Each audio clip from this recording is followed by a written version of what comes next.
अस्सलाम वालेकुम स्टूडेंट्स। आज का हमारा टॉपिक है gradient of a scalar function in curvilinear coordinates कि किसी स्केलर फंक्शन का जो ग्रेडियंट होता है कर्विलिनियर कोऑर्डिनेट्स में वो हमारे पास क्या होता है। तो आज हम ये डिफ़ाइन करेंगे। फर्स्ट ऑफ ऑल स्टूडेंट्स, हमें पता होना चाहिए कि ग्रेडियंट का मतलब क्या है। ग्रेडियंट होता है हमारे पास रेट इन चेंज, राइट। अब इसकी डेरिवेशन की तरफ चलते हैं, हमारे प्रूफ की तरफ। तो स्केलर फंक्शन की हमने बात करनी है चूँकि, तो हम लेट कर लेते हैं कि लेट फाई हमारे पास एक स्केलर फंक्शन है।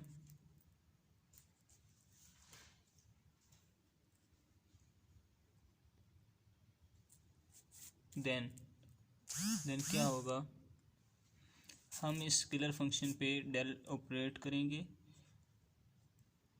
तो जब हम ये ऑपरेट करते हैं तो हमारे पास कौन सी फॉर्म बनती है students, partial phi by partial x i plus partial phi by partial y j plus partial phi by partial z k unit vector.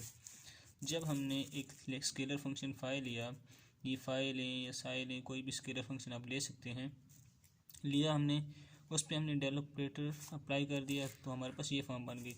अब हम इसको एज ए फंक्शन की फॉर्म में अगर लिखना चाहें तो हम क्या लिखेंगे कि हमारे पास क्या है, कर्विलिनियर में जाना है ना, तो उस हिसाब से हमारे पास क्या होता है, इसको हम फंक्शन f1 के लेते हैं।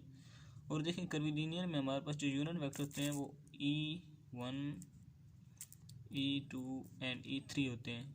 जैसे कि रेक्टेंगुलर में i j k होते हैं, इसी तरह कर्विलिनियर में e1 e2 एंड e3 होते हैं। तो हम इधर पर लिखें e1 प्लस इसको मैं f2 फंक्शन कह दूँ अगर, तो यहाँ पे e2 प्लस f3 e3, इसको हम कह देते हैं इक्वेशन नंबर 1। अब हमने स्टूडेंट्स करना क्या है, बेसिकली हमने फाइंड करना है रेट इन चेंज। तो ये जो चीज़ है ये रेट इन चेंज को ही शो कर रही है। डेल ऑपरेट जो होता है ये रेट इन चेंज को ही शो करता है। तो हमने अब इस इक्वेशन को सॉल्व करना है, तो इसके लिए हमें f1 f2 एंड f3 की वैल्यूज़ रिक्वायर्ड होंगी। तो हम अब f1 f2 एंड f3 की वैल्यूज़ को फाइंड करेंगे और उनको इस इक्वेशन में पुट कर देंगे, तो हमारे पास हमारा ग्रेडियंट फाइंड हो जाएगा जो कि हमारा हम फाइंड करना चाहते हैं, राइट। तो स्टूडेंट्स, हम जब कर्विलिनियर की बात करते हैं कोऑर्डिनेट्स की, तो हम क्या कहते हैं कि हमारे पास एक आर वेक्टर होता है जो कि फंक्शन होता है u1 u2 एंड u3 का, राइट स्टूडेंट्स। अगर हम इसका डेरिवेटिव अप्लाई करें, दोनों साइडों पे डेरिवेटिव लें, तो हमारे पास क्या आ जाता है, पार्शियल आर और partial u1 du1 plus partial r partial u2 du2 plus partial r over partial u3 du3, right. अब स्टूडेंट्स, हमारे पास हमने पढ़ा था कि हमारे पास जो होता है e1 की अगर मैं बात करूँ तो वो ये होता है partial r over partial u1 over partial r over partial u1, इसका मैग्नीट्यूड।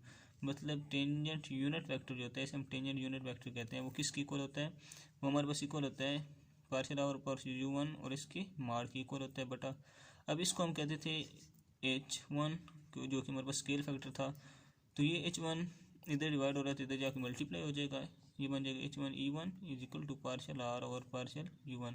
तो बेसिकली हम इस चीज़ की वैल्यू फाइंड करना चाहते थे, तो हम इधर वैल्यूज पुट करेंगे। इसकी वैल्यू में हम लेट्स सपोज पुट कर देते हैं h1 e1 और साथ du1 प्लस इधर u2 है तो इधर h2 e2 du2 plus h3 e3 du3।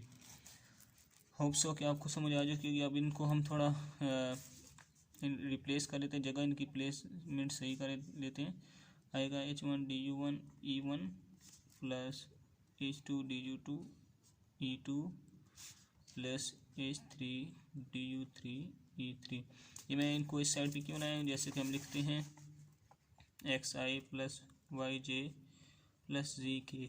तो हम यूनिट वेक्टर को हमेशा राइट साइड पे लिखते हैं, एक साइड पे। तो ये यूनिट वेक्टर हैं तो मैंने इनको एक साइड पे कर लिया। अब इसको मैं कह देता हूँ इक्वेशन नंबर 2। इक्वेशन नंबर 1 ये थी, इक्वेशन नंबर 2 हमारे पास ये बन गई, राइट स्टूडेंट्स।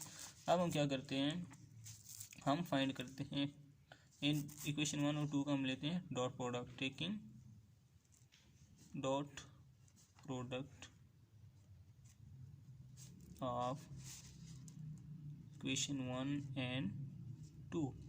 1 और 2 का डॉट प्रोडक्ट लेते हैं तो डॉट 1 का हमारा क्या था, delta phi dot delta r is equal to, अब देखिए स्टूडेंट्स ये हमारे पास क्या थी equation, F1 E1 plus F2 E2 plus F3 E3, ये बन गया डॉट डी आर हमारे पास क्या था, H1 DU1 E1 plus H2 DU2 E2 plus H3 DU3 E3, right. इसका हम डॉट प्रोडक्ट लेंगे और सॉरी मैंने यहाँ पे H3 लिखना था, D3 लिख दिया।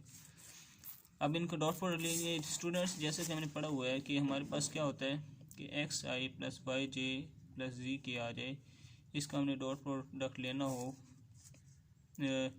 You let's suppose 2i plus 3j plus 4k के साथ, तो हम क्या करते हैं आई वाले कंपोनेंट को आई वाले के साथ, वाई जे वाले को जे वाले के साथ और के वाले को के वाले के साथ मल्टीप्लाई करते हैं। तो इसी तरह हम इधर भी E1 वाले को E1 वाले के साथ, E2 वाले को E2 वाले के साथ और E3 वाले को E3 वाले के साथ सॉल्व करेंगे। तो ये जो बेसिकली हमारे पास इसका इनका जो डॉट प्रोडक्ट होता है स्टूडेंट्स, वो हमारे पास इक्वल होता है derivative of phi scalar function के इक्वल आ जाता है। तो अब ये इस पे अप्लाई करते हैं तो हमारे पास क्या बनेगा, F1 ये बनेगा students F1 H1 DU1 plus F2 H2 DU2 plus F3 H3 DU3, ये हमारे पास इक्वेशन बन गई। इसको मैं इक्वेशन नंबर 3 कह देता हूँ स्टूडेंट्स। अब हमने क्या करना है, अब हम एक क्योंकि हमने क्या कहा था कि हमने एक लेट किया है स्केलर फंक्शन फाई, इस स्केलर फंक्शन को लेट में कहता हूँ कि अगर ये स्केलर फंक्शन हमारे पास फंक्शन हो U1 U2 एंड U3 का, तो हम क्या करेंगे इसका, जैसे कि हमने इधर कहा था कि R फंक्शन है U1 U2 तो U3 का, हमने इसका डेरिवेटिव ले लिया था, तो इसी तरह हम इसको भी डेरिवेट करते हैं अगर, तो हमारे पास क्या आएगा, ये बनेगा पार्शियल फाई और partial U1 DU1 plus partial phi और partial U2 DU2 plus partial phi और पार्शियल U3 DU3 बन गया।